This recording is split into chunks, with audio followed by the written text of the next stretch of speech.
So, ladies and gentlemen, welcome to the Korea Defense Veterans Association series that asks our guests to complete this phrase. From my service in Korea, I learned. I am Colonel Retired Steve Lee, the Senior Vice President of KDVA.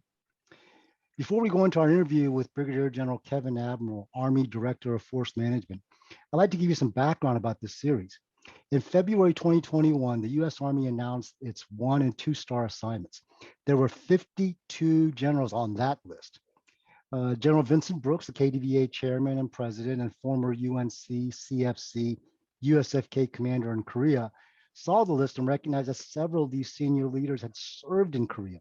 So, just out of curiosity in his free time, he started to dig into their bios, and to his surprise, he found that 25 of them had served in Korea. 25 of the 52 Army 1 and 2 star on this reassignment list had served in Korea. It just really is amazing. So we contacted each of them, and we have 12 flag officers who are willing to share their stories. So here we are with General Admiral. Yes, that's his name, General Admiral. We are very excited to be here with you today. I usually don't insert myself into an interview, but I have to because the great privilege I had of serving with General Admiral in Korea. Everybody who worked with him, I'm talking about everybody, will say what a wonderful officer and man he is. You just look at his smile and you know he's a great guy. And more importantly, I had the great joy of teaching his daughter, Caitlin, in our on post Cornerstone Sunday church school. So she is so bright and she is such a sweetheart. So, Kevin, may I ask how Caitlin is doing? Any fun or funny stories to share?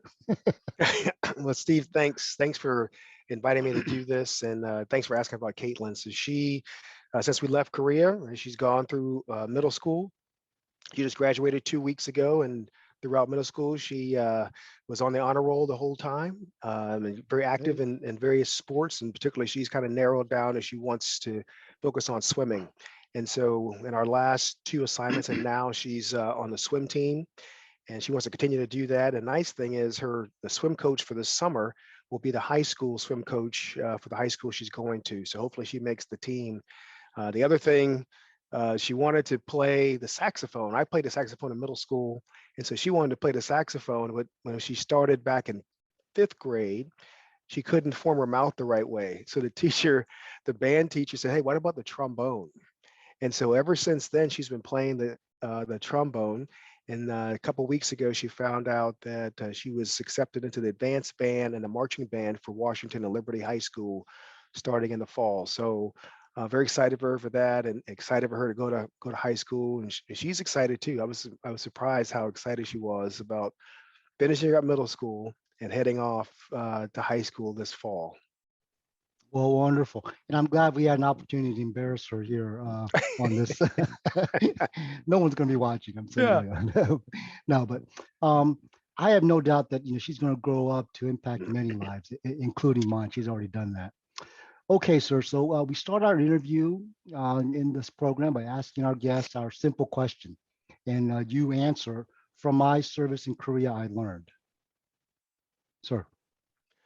Well, I was there from 98 to 01 as a captain. I was in first tank, which is inactivated now, but I learned about the combined arms maneuver. I really learned how to fight. I thought I knew a lot, obviously as a lieutenant, but then I went to the advanced course and cav leaders course, and I showed up in 1998 in Korea in Dragon Valley, and really honed my warfighting skills. I was first a battalion S4, and had to learn about providing sustainment support to a tank battalion.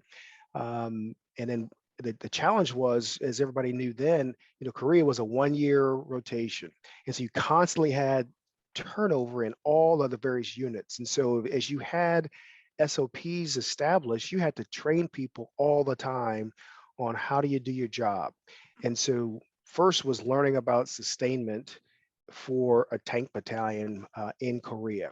Then I went on to command a tank company and a headquarters company, and making sure I understood how to do combined arms maneuver as a tank company commander. How do I execute a breach? How do I execute direct fire planning? How do I incorporate indirect fires? And so we got a chance to do this all the time between live fire exercises, our gunnery exercises, the multiple alerts we would have. And so I really, I think, honed my skills and built a great foundation, and was challenged by my battalion commanders, my brigade commanders, to make sure that I built a lethal team in Korea. Okay. Well, that's wonderful. So you gave some great insights about joint and combined training at the tactical level from 98 to 2001. So how well do you think your soldiers approached their training for a real world mission in Korea? Was there anything unique about Korea and the mission that required creative or adaptive training? Well, Steve, I think because we had a definite enemy that was on the north of Yeah. the DMZ, it was very easy to have people focused. So Mhm. when they came in to my tank company, I had a big map of Korea. On the south side of DMZ was a blue line. On the north side of DMZ was a red line. And Mhm. my in brief to all my soldiers and NCOs and lieutenants who came in was, on the north side of that DMZ are 1 million people who are training. 1 million people in the North Korean army who are training every day to fight us and to fight our allies, the ROCs. And so we've got to be ready. And what does that mean? So we had, I said, we got to do battle focused PT. Now we don't necessarily use that term anymore, but battle focused PT. We've got to be good at gunnery. And I said, Yeah. so every one of your tanks, you've got to be able to kill 10 North Korean tanks. I mean, so I would use very specific language with my tank crews to say, listen, you're going to have to be good enough that you're going to have to be able to kill 10 North Korean tanks if they come across that border, every one of you. And so we would talk about that. We talked about how we would be able to do a breach if we needed to go north of the DMZ. Yeah. How would we work with our ROC allies? And so we had a partnership. I can't remember the designation of a tank battalion from the ROCs that I was partnered with, but we would do meetings with them. We would go over to their motor pool and understand, how they did maintenance on the K1 and K2. They would sometimes come to our motor pool. And so we were able to build a relationship, but we focused on gunnery. We focused on maneuver training. We focused on maintenance. The other thing we had to focus on was cold weather training, because you know how cold it gets Yeah. in Korea in the wintertime.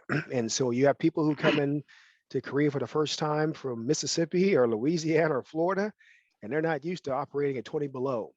And so we had to make sure that our soldiers understood how to operate in extreme cold weather. And so, we would put all that kit on, and we would do maintenance in the motor pool in wintertime. We would put all that kit on and go out and do our maneuver training. And so we incorporated as much as we could a battle focused training in everything we did. And then, when I first got there, it was Major General Dees was the division commander. Yeah.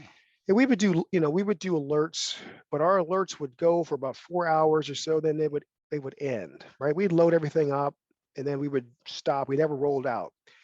Then General Honore came on board, and when he took over, these alerts didn't end at like a 4 hour point. So he would blow out a unit, right? And that battalion would go out somewhere to a training area or out to Rodriguez Range for a live fire. And there'd be an inspection team to see, did you have everything uploaded? Did you have your battle books? Did you have all your ammunition? Were your radios loaded? And so now these alerts took on a much more focused Mhm. effort to make sure people understood that this is no joke. And we got the privilege of doing one of those after the bad flood. We had a really bad flood in the Yeah. summer of '99. And we rolled out as a part of Task Force 29 Manchu. So I was the tank company cross attached to them. And so we rolled out and we spent 10 days out there. So if we didn't Mhm. pack our stuff out the right way, we would have been in a bad situation. And so it was really good. We built great teamwork. We built tactical and technical proficiency. And so all those things helped us, I thought, to become a really tight knit, really lethal formation at the company level and the battalion level there in First Tank. Man, that's some really great insight. Thank you for sharing. And so after that, on your next tour in Korea, you came as a senior colonel. You served as General Brooks's executive officer responsible for running his inner support staff. Could you give us some insights into how General Brooks and our senior leaders in the ROK U.S. Combined Forces Command work together? Absolutely, Steve. One, General Brooks is very, very open. He's a master communicator, and to him, the alliance really was everything. And so it was extremely important to have the CFC senior leaders involved in all of the various meetings.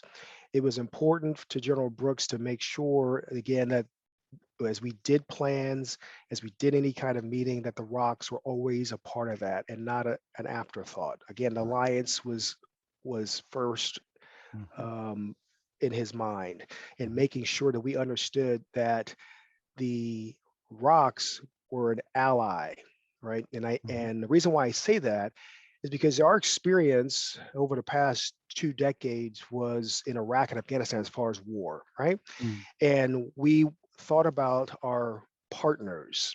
And when you think about a partner and building partner capacity and operating with partners, that's different than operating with an ally. And so those relationships, I think, are different. And so General Brooks made sure that people understood that, hey, the Rocks are not a partner. We're not helping them build capacity. They are the Rocks have an advanced military. It's an advanced democracy, and they are our equal. And we have to make sure that we treat them like that, right? yeah, yeah, And as we looked at the way the Rocks did business, we looked at the way they invested in their defense. The Rocks spent more on defense than all of NATO combined, minus the U.S. yeah. And so that was important for people to understand as a part of that. And then the other thing that General Brooks spent time was making sure that his two bosses, right? So the MINDEF and the SecDef understood and were able to communicate effectively. And he was kind of the bridge between those two. And the same thing with the ROC chairman and the US chairman, that he was a bridge between the two so that each of the capitals understood what was going on as far as security challenges, particularly because of the difference between the two political thoughts between the administration that was there in Rock and the Rock at the time, and then the U.S. at the time. And so he spent a lot of time building and strengthening the relationship with the Rocks, and in making sure that the U.S. senior leaders understood what was going on inside that area and what was going on between the Rocks and the Japanese, what was going on between the Rocks and the Chinese, and then the entire security area there in Northeast Asia. And so Oh, it was a great learning experience to yeah, be yeah. there in the various meetings that he had and seeing how he communicated with various senior leaders, be it the Minister of Foreign Affairs, Minister of Defense, our U.S. Ambassador, the Indo-PACOM commander, our chairman, the Rock, I mean, all these different senior leaders. It was a great learning experience for me. It's more than just graduate. It was like a PhD Yeah, in strategic leadership. yeah, And as you know, that during that time, there were a lot of security challenges. yeah, KJU was launching a number of missiles and rattling a saber, and seeing how General Brooks, along with General Kim, working and together, um, engaging with various ambassadors, because of course everyone was coming in, all the EU, right? All these EU ambassadors were coming in saying, "Hey, what's happening? How could you help yeah, us?"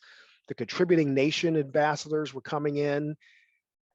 What do we need to do? Um, how are we going to work with this if war comes? How do we evacuate civilians? How do we bring in forces? And so all those yeah. things he was working in case we did go to war with North Korea. Yeah, that's pretty remarkable insights that you had in front row with General Brooks and all the leaders within the three commands of the United Nations Command and all of the 17 sending states that include a lot of the countries in Europe, and then the two country combined forces command, us Right. and the Koreans, and then USFK. So pretty remarkable. Um, After you left that job, got promoted to 1 star, and now as the Army's Director of Force Management, you have a tremendous responsibility for the Army's force layout around the world. What experiences have you been drawing from your service in Korea for this critical job? Well, one, it goes back to what I said about General Brooks being a master communicator. And so one of Right. the things and also planning. And so my first job is I'm a planner. Right? And so my team and I, we manage the Army's force structure, as you just said, around the world, but that's across the three compos. So that's the active component, National Guard, and the Army Reserve. That's, just over 1 million spaces between the three components. And so we have to be able to make plans of whatever the secretary and the chief decide is the Mhm. force structure that we need.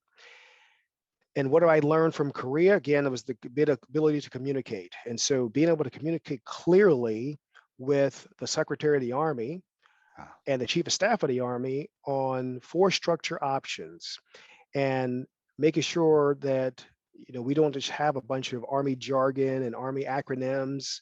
As it would yeah. be very easy when I talk to the chief because he's 40 plus years in the Army. He knows all these symbols. But as I engage with the Secretary of the Army and the Undersecretary of the Army, I have got to change the way I communicate because Mm, the Secretary, she's not a uniform person. She's brilliant, but I have to make sure that I communicate in a way that she understands what are the options, and then she can give me clear guidance on yeah. the direction she wants to be able to go. And so that's where I spent a lot of time in making sure that we, to create the right kinds of options for the senior leaders to make decisions or give guidance. And then the other thing is, we document the Army, right? And so if a unit is changed, any kind of change in a unit, my team does that. We work on the equipping of the Army. So any kind of MTO or TDA changes, we make sure that the units have the right equipment across the Army. One of the things that we have to work on right now is, we're supporting operations in Europe, and so a lot of equipment is being sent over to Europe to support the Ukrainians. Well, we have to make sure that we are capturing all of those pieces of equipment that are leaving the various compos here in the U.S. Army and then Mm, going over, and then how do we make sure that there's a plan to replace it? ah, And then how does that affect, our readiness? So my team is involved in that, along with the Army G8 and Army G4. So it's a fascinating job. And it's one where we've got to make sure that we are putting the Army on a sustainable strategic path. It's the Army of 2030, that we have multi-domain capabilities within our Army. And what do we mean? So we have a lot of equipment, a lot of capabilities. But as we move forward, we've got to make sure we have the right capabilities, the right people, the right units to go forward to make sure that we can outpace our adversaries. And so we're heavily involved in that, along with the Combined Arms Center out of Fort Leavenworth, Army Futures Command down in Austin, that we are building the right types of units like multi-domain task forces, that we're building theater fires commands, mm, that we're building these long-range precision fires units. So that, again, that if we have to go to war, that we have the right units to be able to defeat our adversaries wherever they are. And so that's the kind of things that we're heavily involved in, and we lead a number of those efforts here for the department. oh, wow. A really great, succinct way of describing the importance of what you do.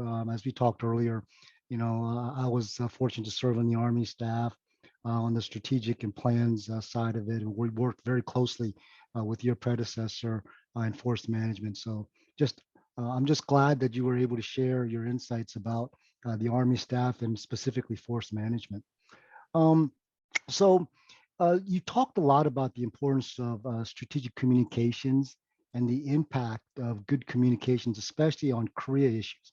So as you know, I mean, I have a background in strategic communication, so I'm fascinated by it, especially now, where it seems like with the new South Korean and conservative Yoon administration, there's a bigger emphasis Mm. on alliance and supporting it. So Do you have any more thoughts on the importance of strategic communications, especially on Korea matters? Well, unfortunately, since leaving, I haven't had a chance to do a whole lot. I still get some of the, some of the messages from Mr. Han. Uh, you know, I still get some of his sit reps. But I think as long as we've been there, as long as we continue to be there, it'll be important that the alliance again always comes first. yeah, That we understand the sovereignty issues that the Koreans have, right? I mean, it's a sovereign nation. They have security challenges and an approach that sometimes we may not agree with, but we have yeah, to respect that they are in a sovereign nation. And I yeah, think every commander who goes in there, and the USFK staff, as well as the UNC and CFC staffs and leadership, have to appreciate the what the Koreans have to deal with, right? Because they yeah, live there. We yep, rotate in and out of there.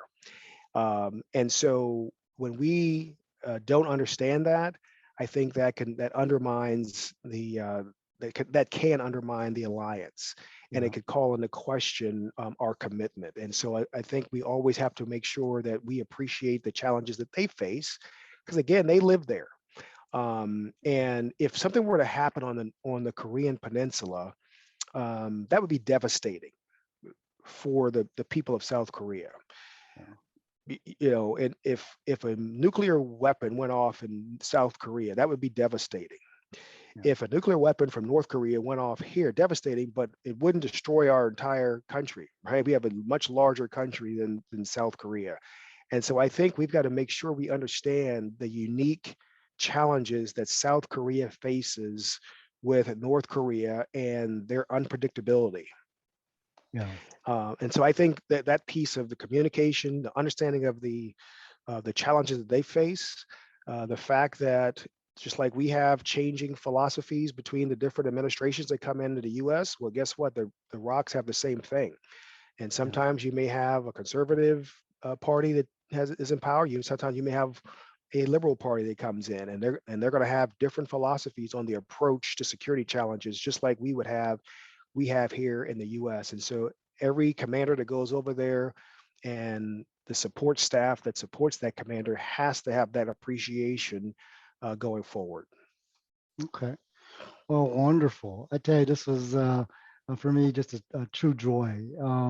So before we close out this interview, any departing words or thoughts?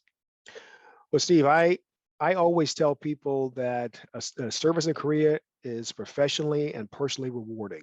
Mm, Again, I learned a ton. I loved each of my assignments there in Korea. Met some yeah, great friends, and stay in touch with folks that I served with there. And I always encourage officers to serve in USFK. One, they can become joint qualified, right? And two, they will learn so much in their time there to help them in the future of their career. With obviously working with other services, but more importantly, working with ROC officers inside the headquarters between, again, CFC and yeah, USFK. I always encourage people to do it. And so I really appreciated my service there. Appreciate General Brooks bringing me onto his team and meeting great, friends like you and all the other people I got a chance to serve with over there in the ROK. And so I really appreciate it. And I really appreciate the opportunity that you've given me to tell my story. And I hope it encourages other folks to do the same thing, right? To go over there, meet meet ROC officers and NCOs and soldiers, but yeah, also meet the Korean people who are wonderful. And the culture is awesome. There's just so much to do. And once you're there, it's a nice jumping off path to other places in Asia to go and visit. yeah, yeah. And so that was a great time for my family being there, and they loved it. Well, sir, thank you. Truly, you really are a living ambassador for Korea as an assignment of choice. Um, so, ladies and gentlemen, we really appreciate that you tuned in with us to meet Brigadier General Kevin Admiral and hear his perspective about serving and living in Korea. We have a better understanding and insights about the tremendous professional and personal opportunities that our service members and their families have in the Republic of Korea. Please look out for this interview and others in this series. And if you would like to share your stories, please write 1 to 2 paragraphs to kdva.myserviceinkorea@gmail.com. And we'd love to share it with our members and those that support the Alliance. Also, we have the first KDVA reunion in Washington, D.C. on 26, 27, 28 July of this year. Our sponsor, the Korean Ministry of Patriots and Veterans Affairs, our equivalent to the VA, is funding all activities. Oh, wow. And they are providing a $300 reimbursement to help with lodging and travel. It's actually unbelievable the support they're giving for this program. So veterans who served in Korea are eligible, and any adult, meaning spouses, adult family members who support the Alliance and our veterans can join KDVA as associate members and also attend this reunion. So please visit kdva.vet, that's VET, to join and register. So ladies and gentlemen, thank you. And KDVA looks forward to working for the U.S. Alliance.